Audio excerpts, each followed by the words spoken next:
Hollers, and welcome to another episode of the Doomloop Dispatch, the new show that covers the worst parts of the San Francisco Bay Area. But that is not tonight.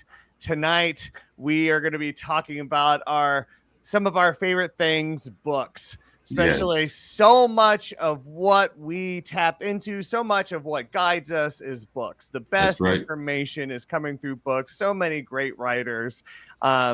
And yeah, I know I've been chomping at the bit for this episode, so I'm so excited about it. And I know you are too, Scott. You're the one who came up with it. And actually, why don't we just dig right in? Because I know we want to make the best use of this time. So, Scott, why don't you kick off your first book that you think our readers should be checking out right now? Okay, well, it's really funny because as I was going through my list of books, I'm a professional writer. I'm a professional poet. I've also worked really closely with Litquake over in San Francisco. I was one of the founding members of Litquake in 1999 with Jack Boulware and another guy named Pete Alcorn, who was trying to do like a website that was going to be the Litquake website, kind of like an Amazon thing. And so I was hired as the head content manager for this thing called NetRead that was from Litquake. Oh, wow. So I've known Jack Boulware for a long time. Jack Boulware is the guy who is in charge of Litquake. But I knew him from his previous incarnation as a writer at SF Weekly. And he wrote a book called Sex American Style. It was his first published book, and I introduced him at a bookstore called Modern Times Books on 20th and Valencia. That had to be like maybe 1998 or so. Okay. So I've known this guy a long time, right? So he asked me to be the person who talked with the authors of this book, Black Against Empire. Okay. For Litquake. Like I was the guy that actually talked to this author. Waldo E. Martin is his name. Okay. And this is the most extensive book about the Black Panthers I've ever seen in my life. It's better than Revolutionary Suicide. It is better than Asada's book. It's better than Elaine's book. And that's because it's all coming from the perspective of somebody who actually is trying to pull together all of their narratives into one thing. And what we learn about Oakland, and it's not even just about the Panthers. It's about Oakland. What we learn about Oakland, also San Francisco, like the way that, Eldridge Cleaver, and he's working with the Ramparts guys. And the thing is that let's not forget that Eldridge Cleaver actually eventually ended up being a right-wing Christian guy. Like this is something that actually happened, okay? Like we cannot act as if that didn't happen. He actually wrote Soul on Ice, and then he wrote a book like 30 years later called Soul on Fire. And it was the fire of salvation. Like that actually happened. But I would recommend this book, Black Against Empire, by Joshua Bloom and Waldo E. Martin. And Waldo really gave me even more insight into this. It's online someplace. We actually did have this conversation on Litquake. But the thing is just like this book is a template for responding to the extremely repressive and oppressive and suppressive times that we're probably getting ready to go through. Right. Like I think that like the most beautiful part about what Oakland does and what Doomloop Dispatch does is that we're given this alternative perspective that shows the fissures in the machine and at the same time shows us how we're connected to a historical reality. Right. So and I think those things are going to be both very important. Yes. And this, I mean, honestly, the Black Panther Party history is so underrated. It's so interesting. You could get lost in it. There's great bands. I highly recommend. Yes. And I mean, there's a whole great comp called List and Whitey that my friend Pat Thomas put together. That all those tracks are amazing. Oh my God, you're friends with Pat Thomas? Yeah, totally. I reviewed that book. Oh, okay. For the San Francisco Bay Guardian. Oh, awesome. And I actually said this hunky made a really good book. You would love that. You can look it up. You can look it up. That actually happened. That's real shit.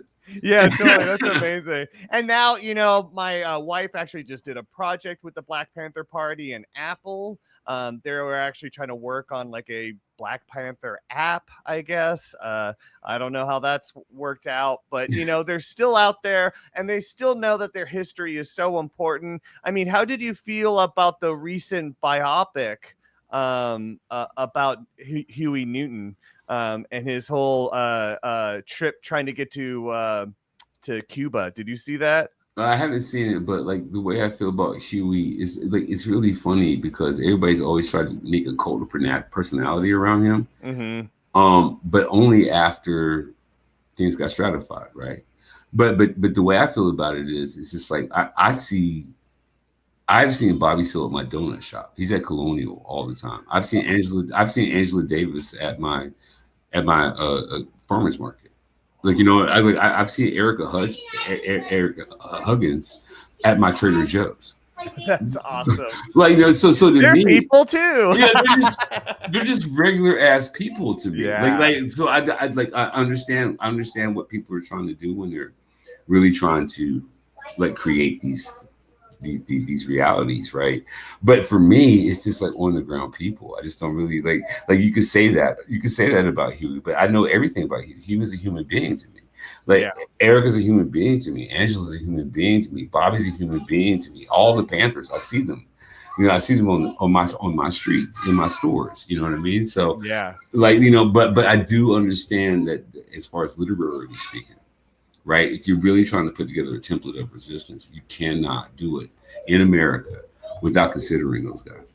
Yes, definitely. Absolutely. Yeah. And also, I mean, I highly recommend too Angela Davis's autobiography that she wrote right after the Jackson prison break and everything. That's read Blood in the Eye. George Jackson. Read Blood in the Eye. Yes. And actually, the Jackson family makes all of his stuff free. He does not, so you can go and download all of it. Highly recommend it. But one last comment about Eldridge Cleaver, because who is also human. Did you see the pants he tried to sell, which had the like serious cutout for the dick? I'm not kidding. When he went to France, he tried to get into fashion design, and it was literally like pants with like full on like dick on the outside. I'm not kidding. I'll try to find. I'll find it. It's online. It's great. Man, we can talk about the Panthers at another time, but I have my opinions. Yeah, great. Yeah, I have my opinions about him and his fine ass wife because his wife was fun. Maybe that's what leads to it, huh? Yeah, I mean, my God, Kathleen, what are you doing? Stop. It's so crazy. Her and Angela and Elaine, are you kidding me? And Erica too. Have you seen the pictures of Erica Huggins when she was like, man? Yes. The one thing that Panthers had was fine ass revolutionary ladies. Foxy. They totally foxy as fuck. Anyway, your book, man. Your book. All right. So that's a great start for mine, which is Paradise Lost by Peter Schrag. Oh. When it comes to California history and truly the end of a utopia in a way, like California was in such better shape before. I mean, like Reagan kind of kicked it off, but it was Prop 13 that really was the beginning of the end. And I mean, some of it has come back and it still feels like a sanctuary for us on the blue, but it used to be a lot better. And it did not used to have the struggles that you had, but Prop 13 destroyed everything. And it's truly Prop 13 was like the initial Project 2025, where it was literally the thing is that everyone tried to downplay the effects. Everyone thought, and the worst part is the Dems who were in control didn't think anything was going to happen. Didn't think it was going to be that big of a deal at all. Or actually, not even that. They just thought the people wouldn't pass it. Why would you do this? Like, why would you do something which, totally froze property taxes and created the 2/3 majority needed to pass taxes in the state, and that crushed what the state was able to do. What year was that? That was 78, I believe. Yeah. Property 13 froze property taxes at 1975 levels, but it seriously wrecked everything. And actually, I'm going to take a second to confirm it. But the thing is too that I want to point out that was so important was that, yeah, again, the politicians didn't think it was, yeah, so it was 1978. Okay, great. The politicians didn't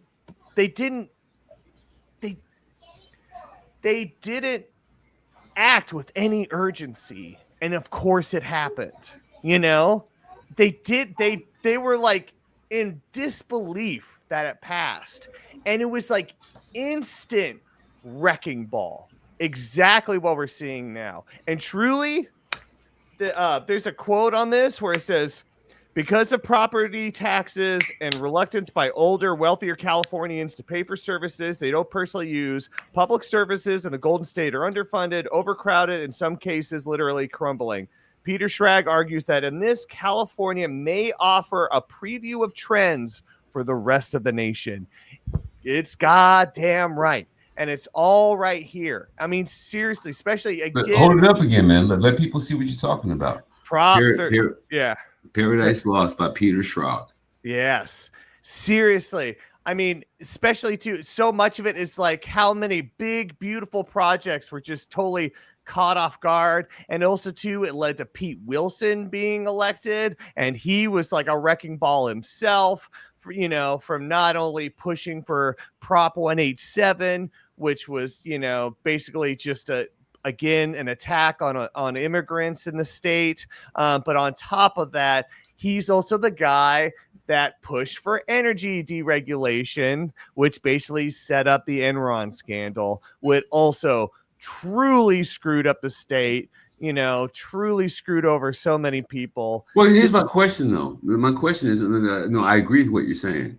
But, the difference between Reagan being in office, like, say, when he actually enacted the gun laws against the Panthers, that's a segue. Yeah. Right. But the thing is, though, it's like, so Reagan actually left in, like, say, 1972, 73. I don't know when Reagan left, because the thing is like, what we're talking about how the right-wing takeover of California, right, has been this long-term thing. Like, because like the first thing I thought about when you said that was California Uber Alles by the dead Kennedys, also once again done by disposable heroes of the hypocrisy. Like California Uber Alles is talking about Pete Wilson. Yes. Right. Like, you know what I mean? So there was a period, like how long? Okay. I'm not sure if this is actually like, but like Reagan, and we're talking about less than like 7 years or so.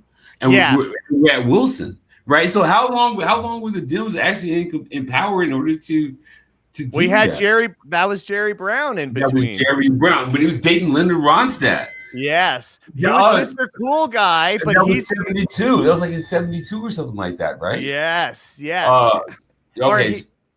Or actually he was after. So Reagan was out basically by he left office in 75. He didn't run for a third term because that's when he started pushing to go to run for president. Big house. Yeah. For Nixon and stuff. And Pete Wilson, he came in 91, but we should note that Prop 13 was passed under a Democrat. Under Jerry Brown. Who was not prepared. No, it's probably... This is the thing that kills me about California, though. But California is a reflection of the nation, right? And so when we're talking about how, like, and this happens all the time, right? Like the Republicans come in and they fuck shit up. They just come in and they just fuck shit up. They break everything. Yeah. They break everything. But then America turns around and goes, that small stint where the Democrats were in charge is the reason why that's happening. Like that, you remember that 5 minutes? You remember the 5 minutes when the Democrats were in charge? Like not the Democrats, not the Republicans, not the legislation they did like 10 to 15 years before. It's just that itty bitty window Yeah. when the Democrats were in charge and they dropped the ball. And like, and I'm of the school. I'm absolutely of the school where I believe that where we are right now is the fact that people are not, they're being terribly distracted. They don't see it. Right. I'm of that school. Right. But like the way I feel about like I will read the book. I'm very interested in the book, because I'd like to know how this narrative always moves that way. Anyway, but like that's the reason why I want to move to my next book. Okay, let's do it. The Many-Headed Hydra by Peter Lombach and Marcus Reidecker. The last time we talked about pirates, this is the book that I was referring to. Oh, this is the book. This is the book. Now take a look at these images, man. This is serious. Yeah. Like, white people being lynched, black people being lynched. Right. This is this is not only American history. This is the history of America. Right. Yeah. So basically, what this book is about like the way that we have been manipulated to do these kind of like these kind of thought experiments that allow us to allow these atrocities. But like that's pretty much what the book is about. Okay. And so basically, what it's saying is that like my obsession, of course, is the golden age of piracy. I'm obsessed with that shit. I love it. Like Assassin's Creed, Black Flag. That's the best video game I've ever played in my life. Because like really, I've always loved this shit right here. Because and the reason being that I love it is because there was a time when there was a pre-racial America. Before there was an America, there was a pre-racial America. Yeah. Okay. Right. Like this is the craziest part of this. Right. There was a time where race was delineated by your origins. Like your skin was brown because you were from there. Mm-hmm. It didn't necessarily assign certain characteristics to the color of your skin. Right. Like if you were if you were Asian, that didn't make you scrupulous or good at math. Then if you were black, that didn't make you animalistic or whatever those things were assigned. And it wasn't that long ago. It really wasn't that long ago. We're talking about like late 1500s, early 1600s, where there was no such thing as race ultimately. Mm-hmm. Right. And so the forming of not just race, but capital, they actually are connected. Right. The forming of race and capital are absolutely connected. You cannot extricate one from the other.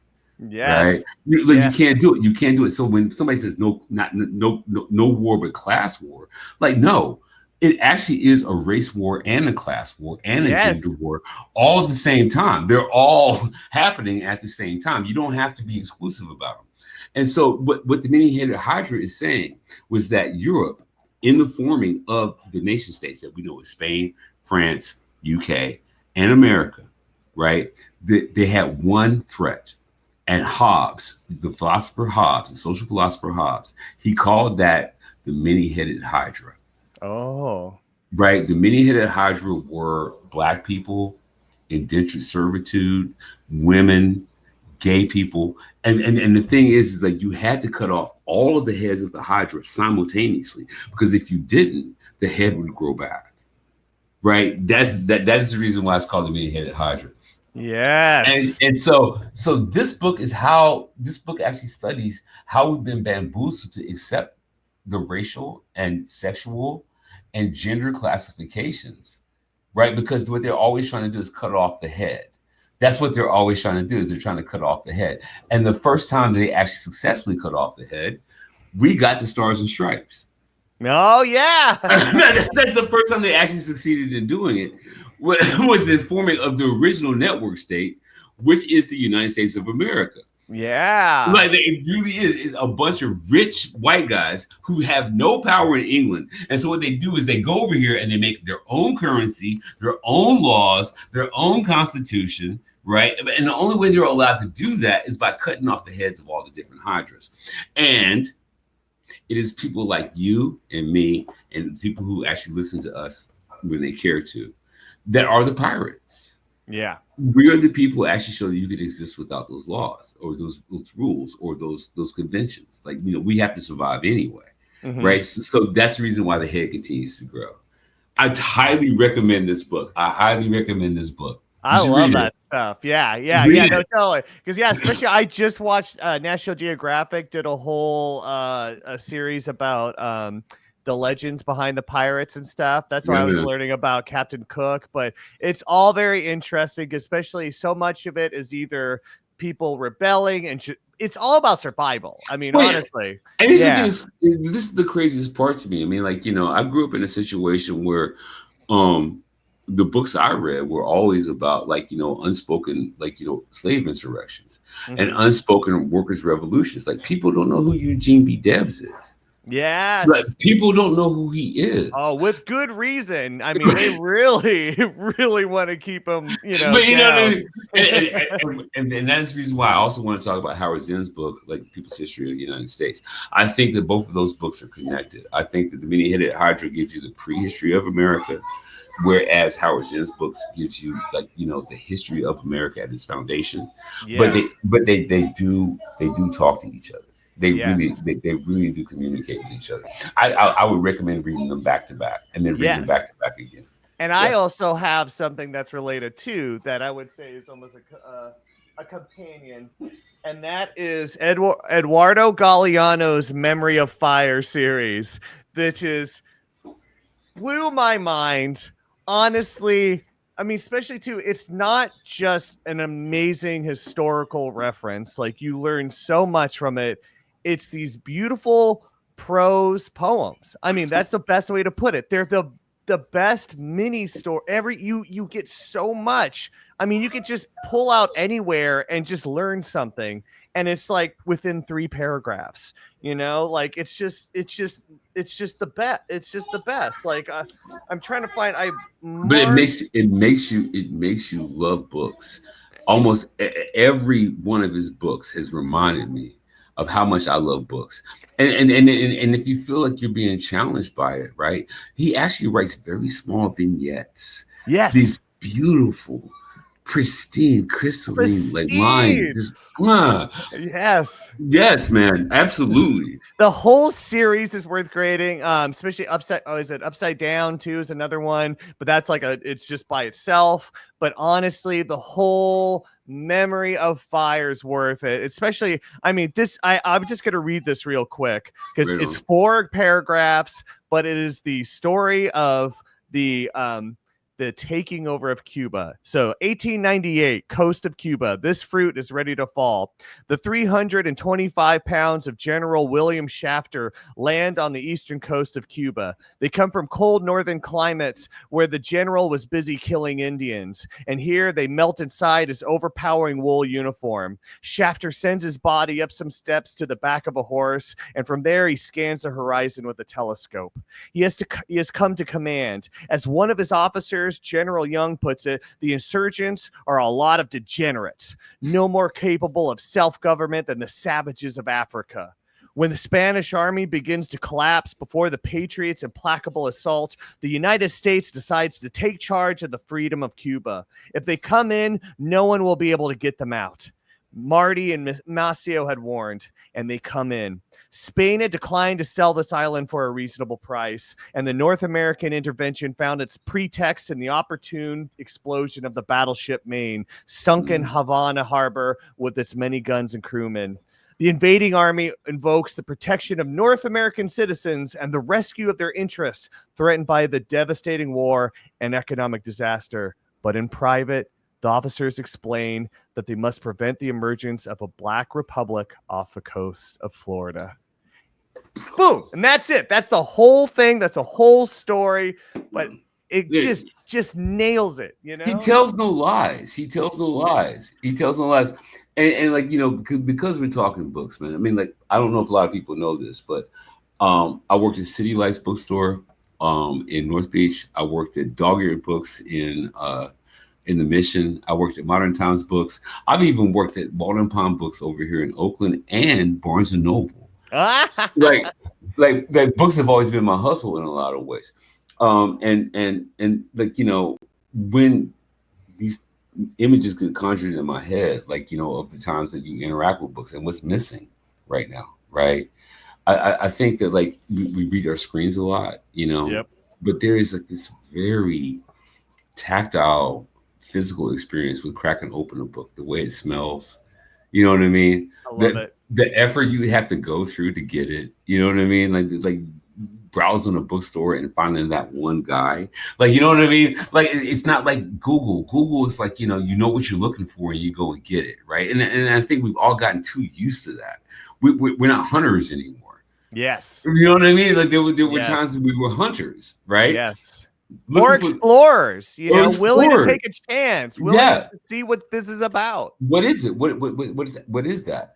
And like, I think that we should actually do more of that. We should be reading more and stuff like that, but when you bring up Guyano, it's just this thing that, like, every time I read him, not only am I stepping outside of myself, but also stepping into myself a bit more. Like his stories kind of relate to me in a way. You know what I'm talking about? A bit, yeah. Good call. I mean, oh, and that reminds me. Let me do my next one. Yeah, do it. Because this is my next one is just like yours, because I can't find it. I had it just now. All right, let's do it anyway. I believe that what you said about Guyano, I feel like about Frantz Fanon. Okay. Right. Like, I don't think that you should read everything by that man, and you should read everything by that man. Yeah. Like, I don't think like rest of the Earth is not enough. Black Skin, White Mask is not enough. Essays are not enough. Even citations that other people did about him as he did his research. He was a psychologist. He was an anti-colonialist. He was like Frantz Fanon actually wrote what people call the handbook for revolutionary practice in Western civilization. Like, that's what people call it. His name is Frantz Fanon. And the first book you should read, in my opinion, my estimation, is Black Skin, White Mask. That's the biography. Oh, and my wife just gave me this. Oh, nice. This is his biography, The Rebels Clinic. Okay. Right. So the thing about Fanon is, like, I myself am more inclined towards Black Skin, White Mask, because he actually was a psychologist, and he was writing about the effects of white supremacy on the white and black psyche. Right. Like, that was his actual thing. Like, Black Skin, White Mask. But then he writes this fucking book that's just totally fucking ridiculous fucking fire. Wretched of the Earth. He did Black Skin, White Mask, and the shit was like, oh, everybody's like, oh, that's cool. Then he writes his book, and everybody's like, can we kill him? I mean, his shit was just so. Wretched of the Earth is just such like it's crazy good. We will continue, but I want to point out this concept that he had of the colonial monkey. Right. Yeah. I think that everyone, no matter who you are, if you're poor and you're being approached by the rich, if you're a woman and you're being approached by the American, well, not the American, but the men's movement, if you were black and you're being approached by white supremacists, like, what you have to look out for is this thing that Fanon called the colonial monkey. I'm not going to tell you what the colonial monkey is, but he is not. He's more of a mascot than he is an Uncle Tom. Oh, interesting. Right. The colonial monkey, I don't know, because I don't know if you were raised in the South, but when I was little, you could actually see these little black, kind of like caddy looking statues. They look like jockeys, and they always had like a little ring in their hand. Yes. And the ring was to tie your horse to but they were always black. Right. Yeah. They're always black. And that's the colonial monkey. That, like, your job is to hold the horse. That's your job. Your job is to hold the horse. You're not supposed to do anything else. Like, it's just such an awesome fucking. And it's not just this book though. I'm saying it actually is his whole body of work. It's amazing.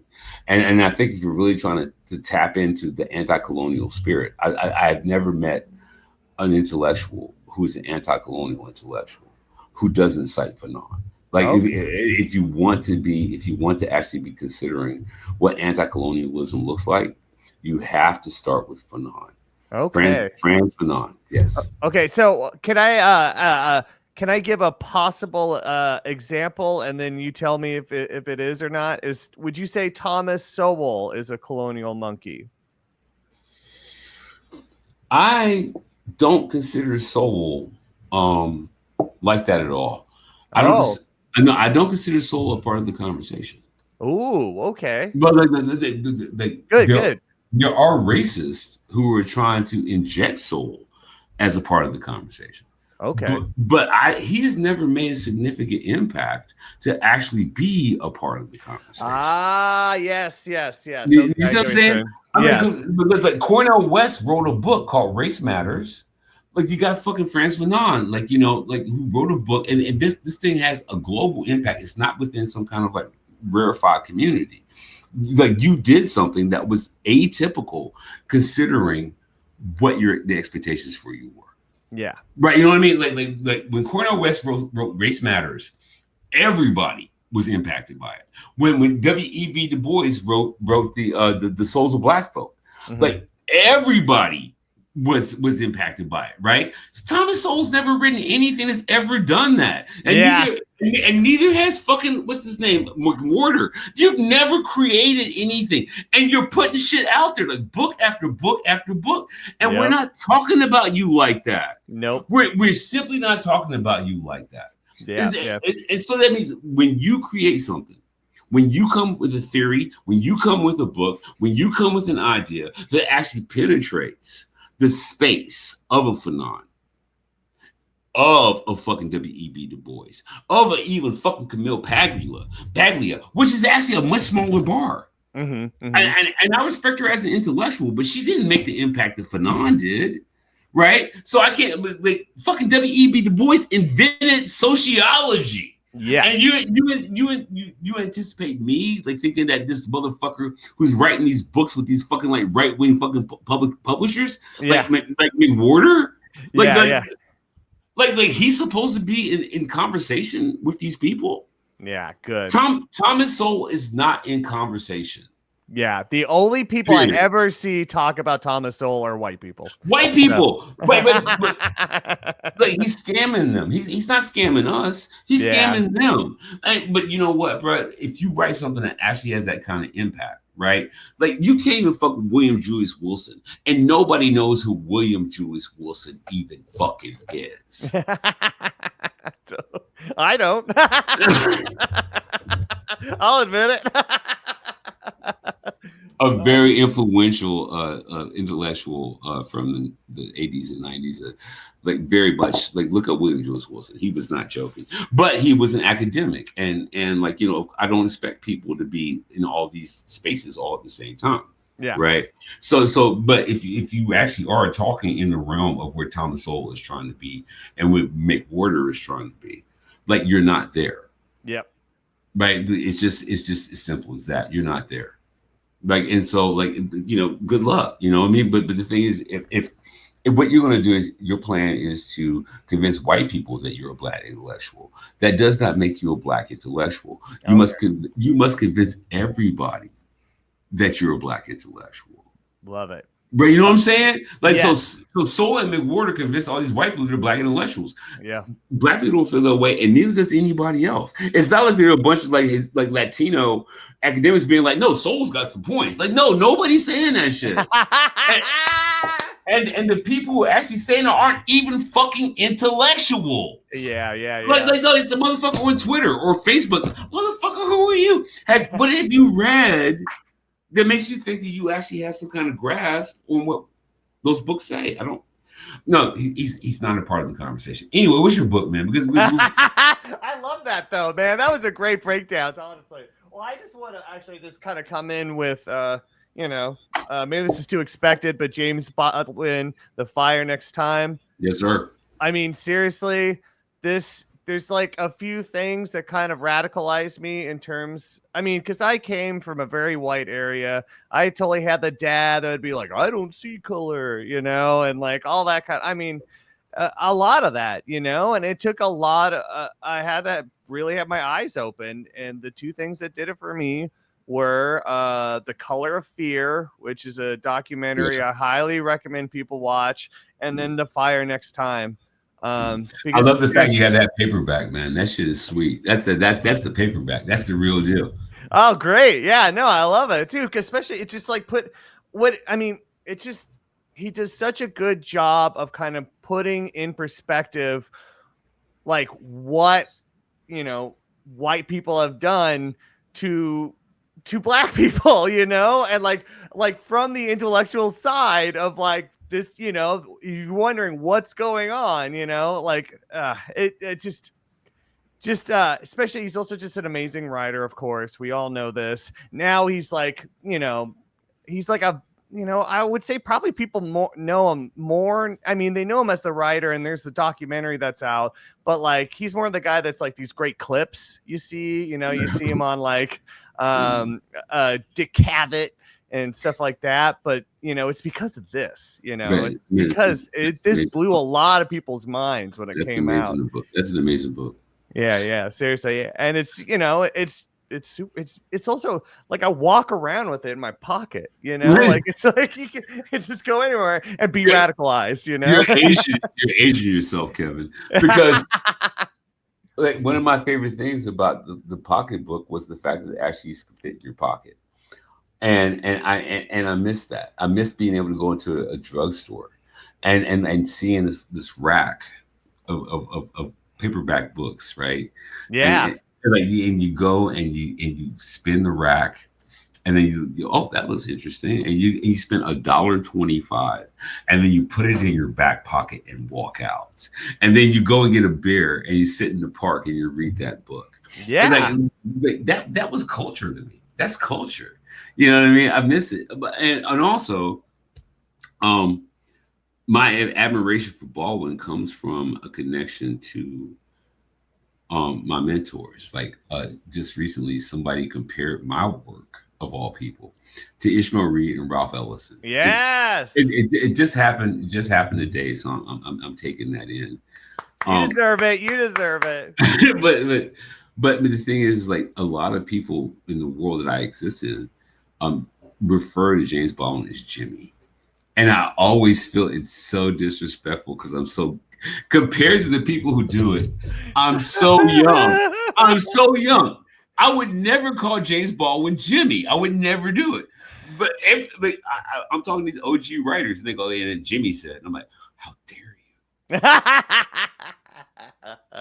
That's like in my world, the like record collecting world. A lot of people call the Velvet Underground the Velvets, and I just went to like, that is not the name. That's like, not right. no, that's not right. That's not right. No, why would you do that? Why would you do that? Name.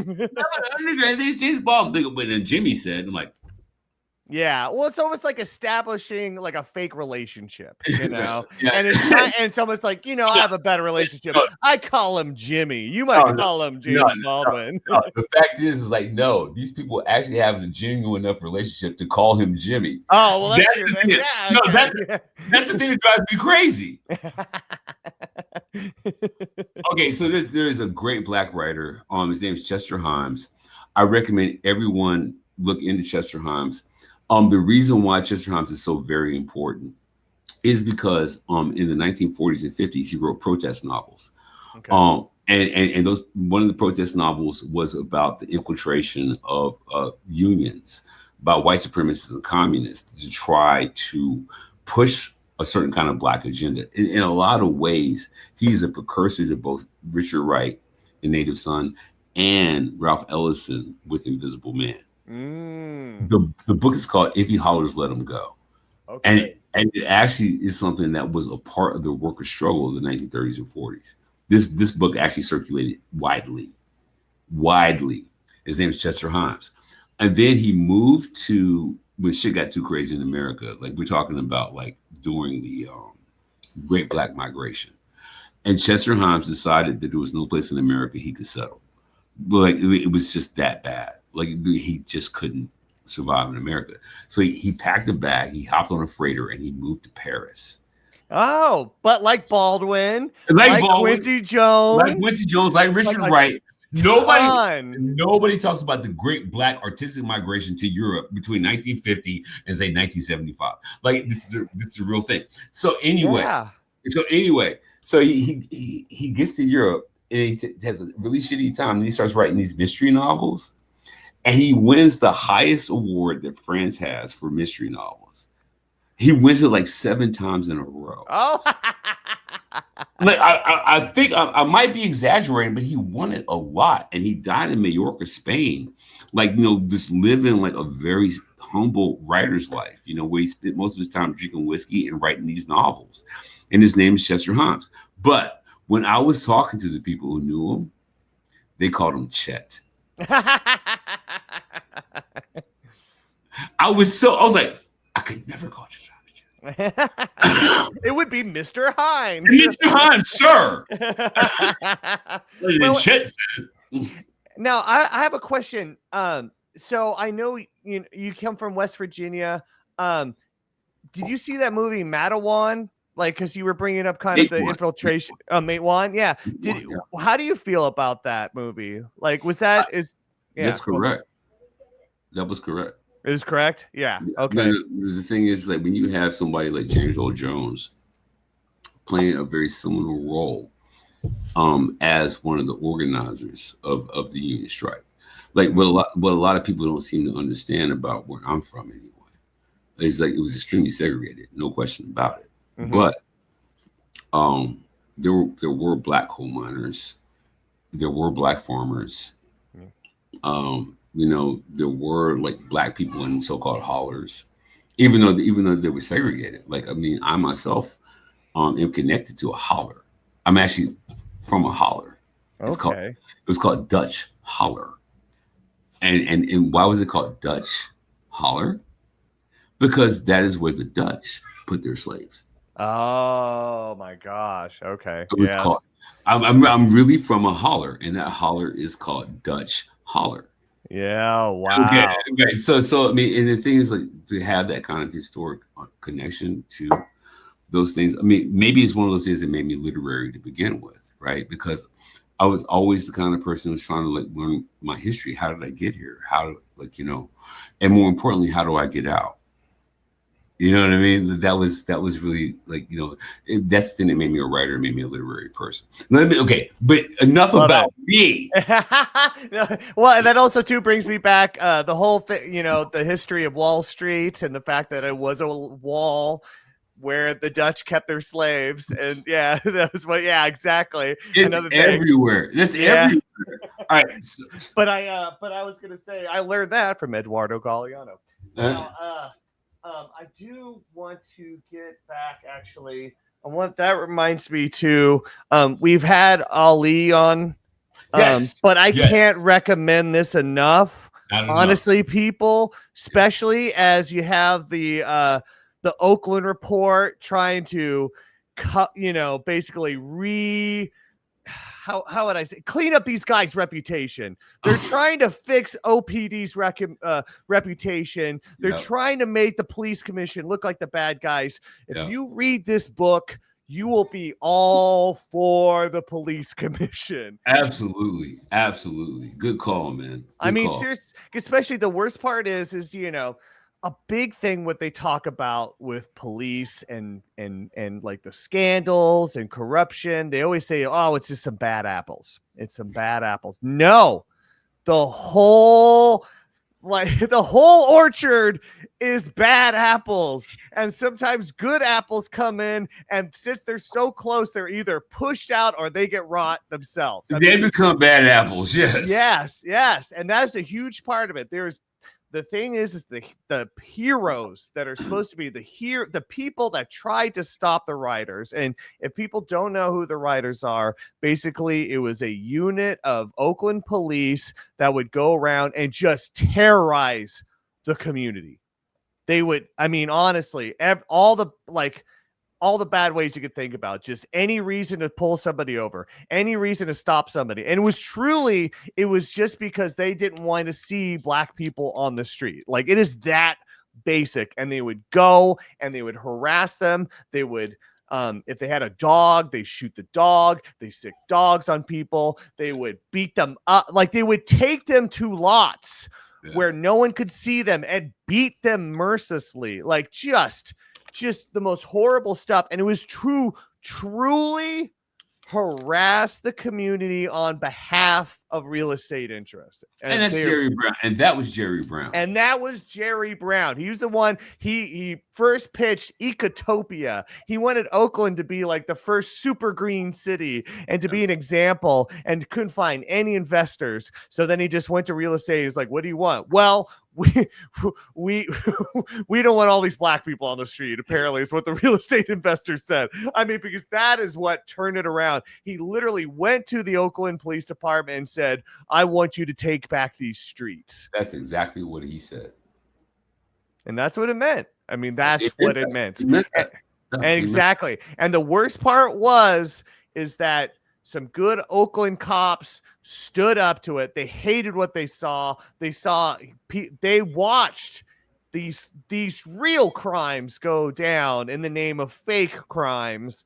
And then they tried to stop it. And not only were they punished by, I mean, truly like beat up, like, and then harassed, pushed out of the department, the writers got away with it all too.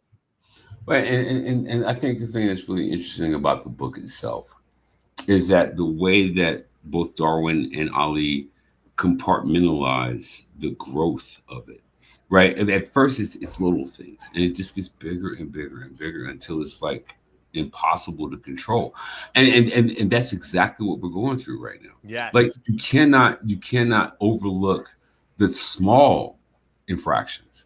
Because if you overlook the small infractions, like the stop and frisk or the Celeste Guap or the like if you keep like making like forgiveness for these people, right? The writers come out at night, which I think it's a great title, by the way. Yeah.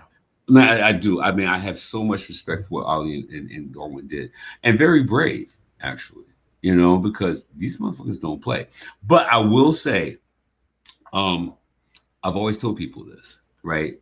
I remember Daryl Gates' LA police force. Oh, I experienced Daryl Gates' LA police force. Oh, I experienced it, right? So this is back when I was a very young man and still a threat to them. And somebody said, "What do you think is the difference between like LA and Oakland?" And I was like, "Well, I think that Oakland's too corrupt to be racist." Interesting. Like the thing is, I can ride through Oakland and not get pulled over and put on the curb and have somebody search my car. If I'm in LA, like that is a possibility for the night. That is an absolute possibility. Like I can actually be trying to make my way to 7-Eleven to go get some potato chips, and I can get pulled over and somebody can put me on the curb and search my car. That doesn't happen in Oakland, but they're raping a teenager. Yeah. Like they're doing it behind closed doors, but they're raping a teenager. Like this guy is too busy harassing me to rape the teenager. Like so so exactly.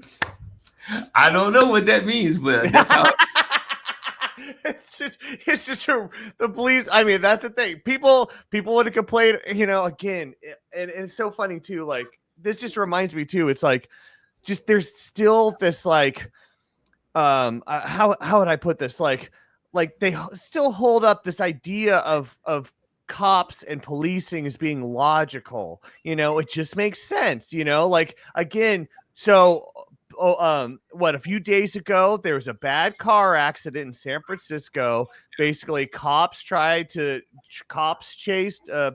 kids in a stolen car, and they crashed into a parklet, and a bunch of 6 people got hurt, everything else.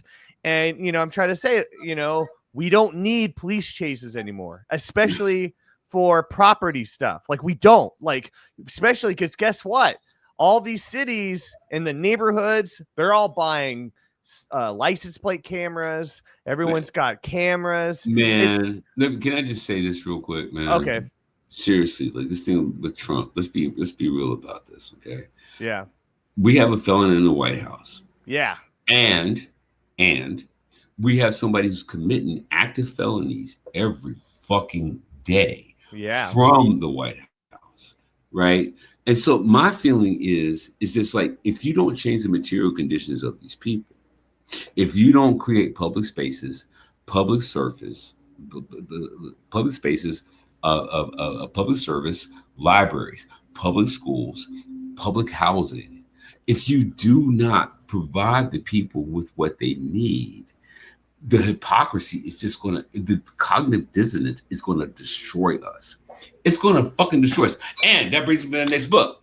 Well, I was going to say that is also a part of the fire next time. The Revolution of Everyday Life.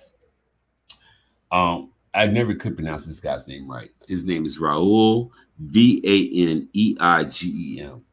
Raoul Vaneigem, maybe. Okay. He was a part of the 1968 revolt in Paris. Now, nobody talks about this revolt very much, but the 1968 revolt in Paris was like where we got Society of Spectacle by Guy Debord, is where we got post-structuralism from. Like there was this thing that happened in 1968, and this book, I've had this book for 30 years. I love it. Like my philosophy teacher gave it to me. My honest to God philosophy teacher gave it to me. It was published in 1983. I got it in like 1987. And this book is, honest to God, the most revolutionary handbook I've ever seen in my life. Okay. Hands down. Hands down. And there is a movement, it was called situationist, not situationism. Because situationists created situations. Oh, cool. Right? So basically, everything we're seeing now is actually an offshoot of the situationists, the revolution of everyday life. They were trying to take over television. Oh, love it. They saw television as everyday life, and they felt that what we needed to do was start taking over the narrative of television, taking over the narrative of movies. So when you hear somebody talking about CRT or DEI or the transgender ideology, yeah, that's these motherfuckers. They actually did it. They took over the narrative. This is them. And anybody who's actually trying to do the thing that's happening right now, read this fucking book. I am not kidding. Well, and you know, it's so important too, because you know what helped break through this stuff. And I mean, this might be a narrative, but I do think there's truth to it. You know, especially with like LGBTQ and everything. Will and Grace. You know, Ellen getting coming out as gay. I mean, it really like, you know, softening and also too, like think about like Family Matters and stuff like that. What I'm saying is like, no, Rock. The revolution of everyday life, according to Bonnie, was Vaneigem, maybe. But his concept of the revolution of everyday life was that just show everyday life. Oh, okay. No, just show everyday life. Gay people exist. Yep. Black people exist. Poor people exist. Like the war actually exists, right? Yeah. Like so all you have to do is just show everyday life. Right? And if you actually show, like, so television is telling you that it's mostly white people in New York City. Or television is telling you that the cops shoot back as opposed to shooting. Mm-hmm. Right. Like, if you actually show everyday life, which I think is what we do, right? So if you show everyday life, that is the thing that causes the revolution. Yeah. That is the revolution of everyday life. Just show everyday life. There are people hungry. There are people who are homeless. There are people who need help. And how can you see that and not feel like you should help them? Yeah. That's the revolution of everyday life. Show everyday life. Right? So we need to take over the airwaves. We need to take over the media. We need to take over all that stuff and just show everyday life. And that's the revolution. Yes, that's why Musk bought Twitter and exactly. Look what happened. To stop everyday life from being shown. Yes. The revolution is everyday life. Show people their experience and say, tell me, do you not want to change this? Right? And that is what the situationists were. There were people who actually tried to change the situation. I want to change the situation. I want to make the situation more reflect everyday life. Love it. The revolution of everyday life. And Guy Debord, you guys, stop fucking around. Read that shit too. And also, look up the temporary autonomous zone. I don't want to get into it. It's kind of weird, but temporary autonomous zones is actually something we're going through too. But anyway, we did it. We made it to an hour. Okay. Well, actually, I got one more. All right, do it. Okay, it'll be real fast because if we want to talk about like the everyday life. Yeah.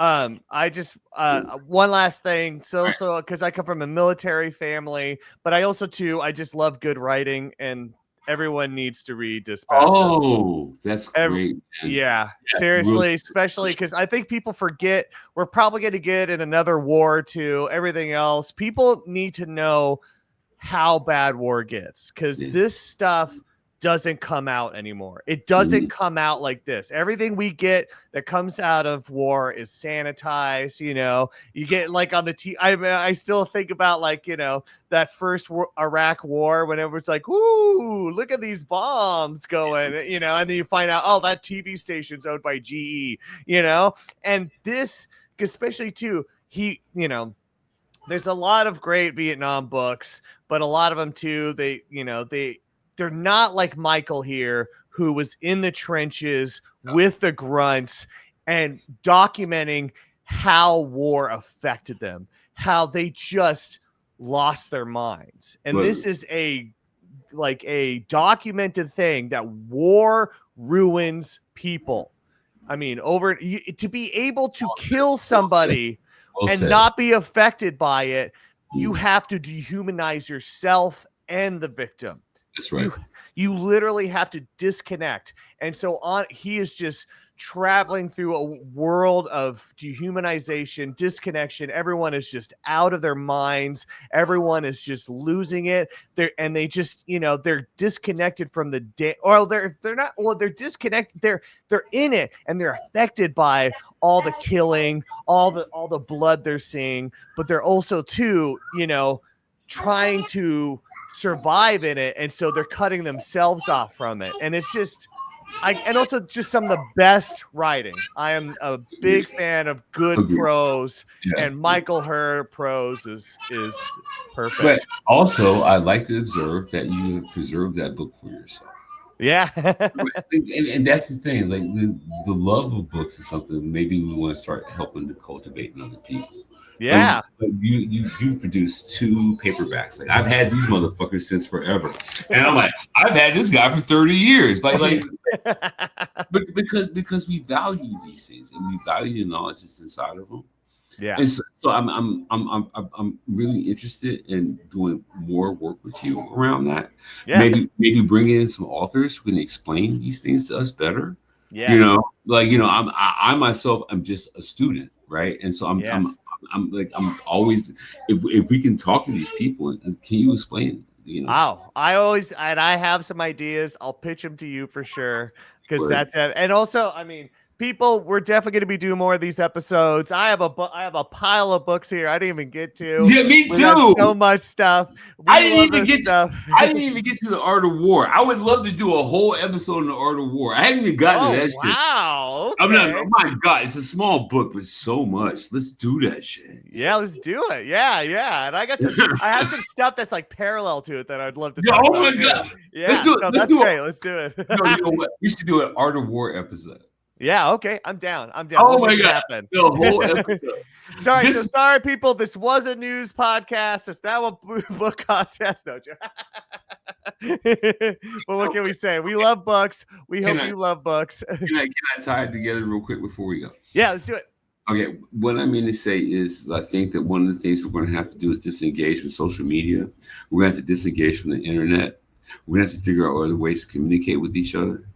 And what we're going to definitely have to do is prepare ourselves for whatever's coming next. And I think books do all of those things. Yes. And I think that we should actually focus on that as a group of people and as individuals. We have to catch up, right? We have to catch up. We have to stop looking at David Sachs and Peter Thiel's fucking like diversity myth. Yeah. And we have to go back to the real books, you guys. Definitely. We have to get our little stack together, put it on your toilet tank. And get back to work, you guys. Yeah, and turn off that screen and make sure to Yes, Especially but the night, before you go into bed. Screens are bad for you anyway. Start using that time for reading. crack a book. Crack a book. It's not going to hurt you. Exactly. All right, this was an awesome episode, I gotta say. But everyone, I'll put all the books we have in the comment section, so you'll be able to check them out for yourself, buy them all, and then we're on the socials, we're on the X, we're on the TikTok, we're on all that stuff, we're on Instagram, and we could always need help on our Patreon too. Please support us on Patreon because we need to pay our bills, and the more you give us, the more we can put back into it. We're already thinking about trying to get some T-shirts going. We're logos, stickers, everything else. I am so Merc oriented, you guys. You let me loose. Let me do it. I am Merc oriented. Let me loose. Yeah, totally. Support our burgeoning clothing company. Totally. And until then, keep fighting the good fight. Keep fighting the good fight.